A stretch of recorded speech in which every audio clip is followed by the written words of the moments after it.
मग जोडून या उभय हस्ता साईपदी ठेविला माथा म्हणती कृपा करा साईनाथा मज अनाथा पदरी घ्या आपणची माझे महापुरुष निश्चळदास ग्रंथोपदेश आज मज कळला अशेष निर्विशेष सुखबोध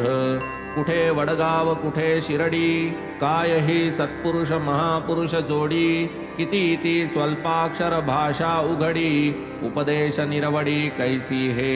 एक म्हणती ग्रंथ वाचा पुढे संगम महापुरुषाचा मग ते पुढील कर्तव्याचा उपदेश साचा करतील दैवयोगे तेही भेटले तेच ते हे खुणाही पटविले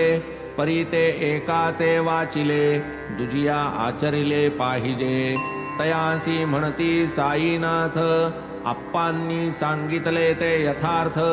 परी जेव्हा ते येईल कृतीत पूर्ण मनोरथ तै होती निश्चलदास विचार सागर वडगावी भक्तार्थ झाला उच्चार काळे ग्रंथ पारायणानंतर शिर्डीत आचार कथियेला ग्रंथ करावा आधी श्रवण त्याचेच मग करावे मनन होता पारायणावर्तन निदिध्यासन होतसे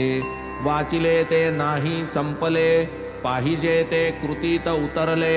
या उपड्या घड्यावर तोय ओतले तैसे जाहले ते सकळ व्यर्थ व्यर्थ ग्रंथ वाचन हाती नये जो अनुभव ज्ञान ब्रह्मसंपन्न गुरुकृपे वीण पुस्तकी ज्ञान निष्फळ ये अर्थीची अल्पकथा दावील भक्तीची यथार्थता पुरुषार्थाची अत्यावश्यकता